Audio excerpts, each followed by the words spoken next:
physicians to be able to go into their work with joy, with a spirit of delight, with a sense at the end of the day that this work, no matter how difficult, no matter how many problems I had to overcome, this was very good. What a privilege to be able to do this work. And so the tradition endures, the inspiring tradition that new physicians recite the oath of Hippocrates. Join me in affirming or reaffirming our commitment to the best in the practice of medicine. I do solemnly swear.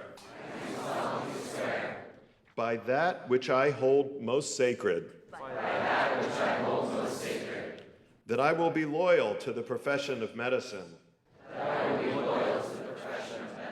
Spirituality is an essential element of healthcare. The basis of any relationship with patients is honoring that person's dignity, that it's not just about shoving people through and giving them a prescription and moving them out, but they have an obligation to be there.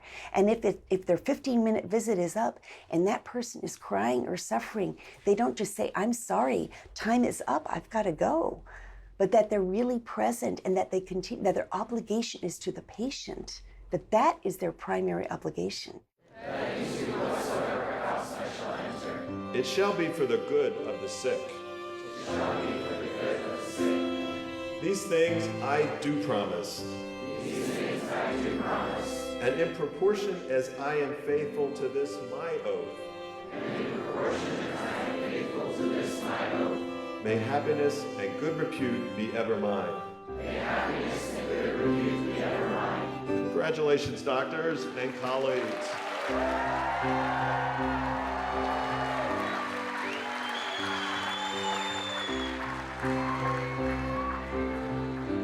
Medicine's a front row seat on life. We will see everything as doctors. You will see acts of courage on the parts of grannies and grandpas that are breathtaking, acts of courage on the part of 4-year-olds that are breathtaking, acts of love, loyalty, trust, faith.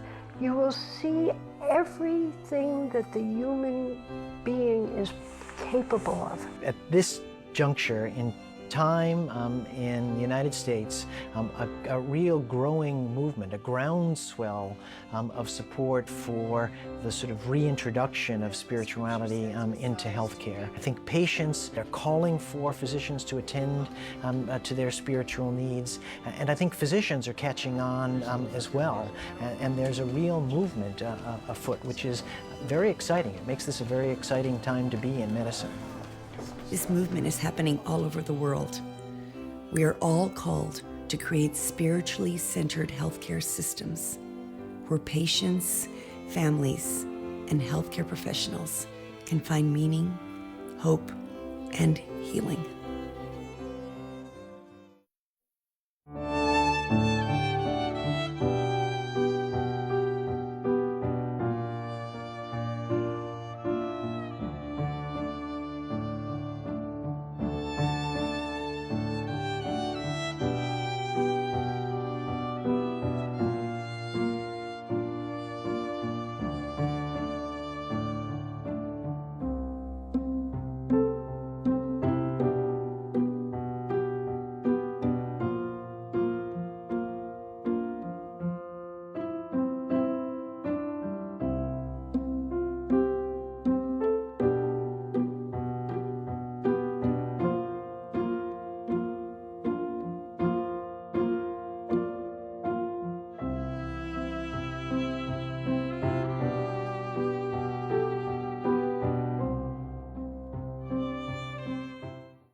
To purchase a DVD for home use of Your Health, a Sacred Matter, call 1-800-361-1550.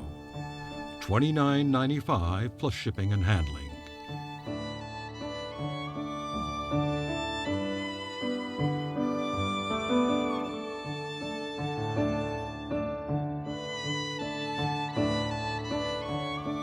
This program was made possible through the support of a grant from the John Templeton Foundation.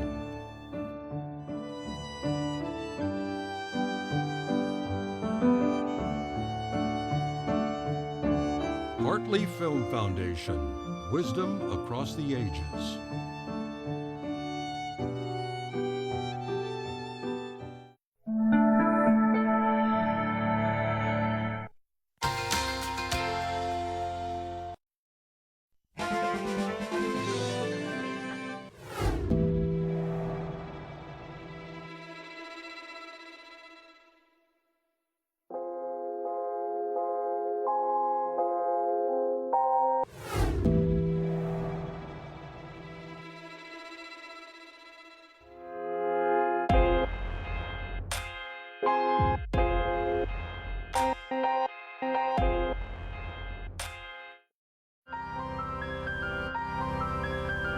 What will happen when you wake up? When we break through stereotypes. There was some pride knowing we were different. When passion is contagious. I'm not giving up hope. I'm not giving up hope. We can break the mold. My generation, we're next up. Next is going to be our world. World. Breaking through.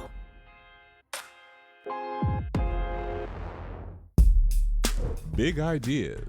It is so important that we see ourselves on stage. Unlimited conversations. We can have great presidents of this country who can do great things to move this democracy forward. Real talk with leaders and trailblazers. If we kind of look at the whole concept of redlining, it's a spatialized psychology to say, I'm going to put a line around haves and have-nots.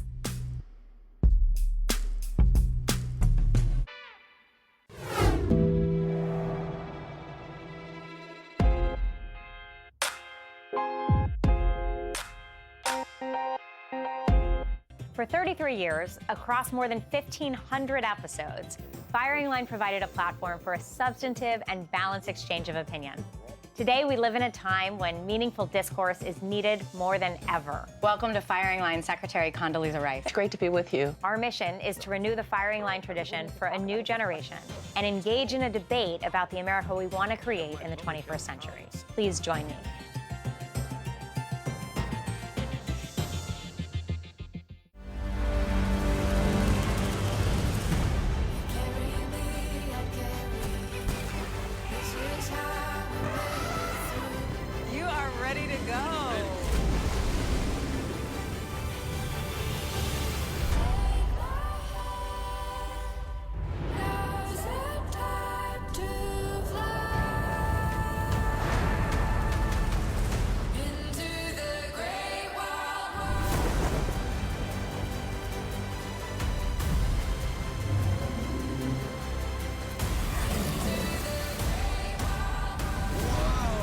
Did you get that?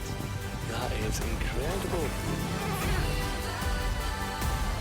We are part of a revolution. That, for me, is so exciting.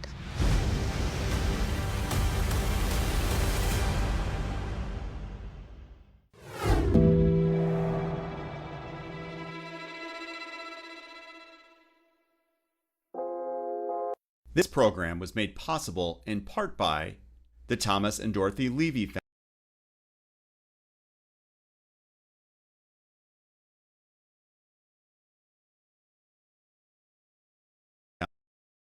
Foundation, the Sullivan Foundation, the Richard